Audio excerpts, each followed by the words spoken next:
गडचिरोली गांधी चौकात TET paper फोडणाऱ्यांवर कठोर कारवाई करण्यात रजनीकांत मोटघरे यांची मागणी।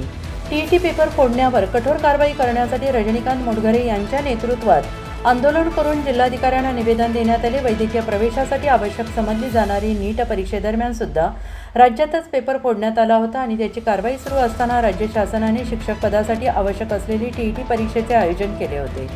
सदर परीक्षा सेवेत असलेल्या शिक्षकांसह शिक्षणशास्त्राची पदवी घेणाऱ्या युवकांसाठी घेण्यात येणार होती। यासाठी शासनाने पूर्वनियोजन उत्तमरित्या केले होते। जिल्हा पातळीवरील प्रशासनाचे नियोजनबद्ध परीक्षा केंद्र निश्चित करून ठेवले आहेत। परीक्षेच्या एक दिवस अगोदर अनेक शिक्षक परीक्षा केंद्राच्या ठिकाणी दाखल झाले होते, मात्र दुपारच्या सुमारास पेपर फुटल्यामुळे परीक्षा रद्द करण्यात येत असल्याचं परीक्षा मंडळाने जाहीर केलं। त्यामुळे अनेकांना आर्थिक आणि मानसिक त्रास सहन करावा लागला। मात्र राज्यात वारंवार अतिशय महत्त्वाच्या परीक्षांचे पेपर फुटत असल्याने प्रशासकीय यंत्रणा आणि शासन याकडे गंभीर नसल्याचं दिसून येत आहे।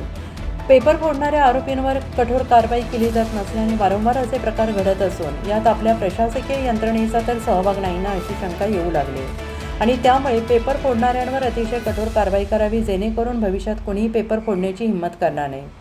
टीईटीची प्रश्नपत्रिका फोडणाऱ्या आरोपीची सीबीआय चौकशी झाली पाहिजे। टीईटी परीक्षेच्या पेपरफुटीची घटना अत्यंत संतापजनक असून या प्रकरणातील मुख्य सूत्रधार आणि आरोपींना फाशीची शिक्षा व्हायलाच हवी। पारदर्शकता आणि सुरक्षितता आणि विश्वासार्हता टिकवून ठेवण्यासाठी ऑनलाईन परीक्षा प्रभावी पर्याय असून टीईटी परीक्षा तातडीनं ऑनलाईन पद्धतीने घेण्याचा निर्णय सरकारने घ्यावा। नीट परीक्षेप्रमाणे टीईटी पेपरफुटीचे प्रकरण घडलेल्या या सर्व घटनांनंतर केंद्रीय शिक्षण मंत्री धर्मेंद्र प्रधान आणि महाराष्ट्र राज्य शिक्षण मंत्री दादा भुसे पाटील यांनी राजीनामा दिला पाहिजे। नव्या परीक्षेची तारीख तातडीनं जाहीर करावी। टीईटी ही परीक्षा देण्यासाठी विविध ठिकाणावरून आदल्या दिवशी विद्यार्थी येत असतात, त्यामुळे त्यांना आर्थिक ताणाला सामोरं जावं लागतं, सहन करावं लागतं। अशा सर्वच विद्यार्थ्यांना आर्थिक नुकसान भरपाई शासनाने दिली पाहिजे तथा या परीक्षेला लागणारा खर्च शासनाने दिला पाहिजे।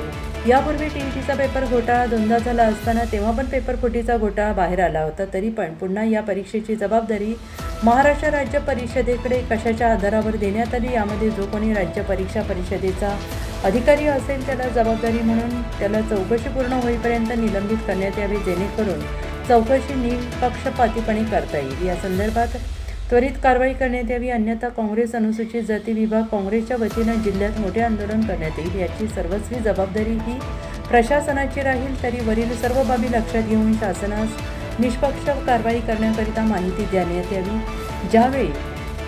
यावेळी उपस्थित जिल्हा काँग्रेस कमिटीचे अध्यक्ष ॲडव्होकेट विश्वजित कोवासे, अनुसूचित जाती विभागाचे जिल्हाध्यक्ष रजनीकांत मोटघरे, महाराष्ट्र प्रदेश सचिव पंकज गुड्डेवार, महाराष्ट्र प्रदेश महासचिव सोशल मीडिया नंदू वाईलकर, परिवहन सेलचे अध्यक्ष रुपेश टिकले, सोशल मीडिया अध्यक्ष संजय चन्ने, जिल्हा महासचिव, अधिकारी, पदाधिकारी आणि कार्यकर्ते उपस्थित होते। गडचिरोली संवाददाता आशिफ कुरेशी।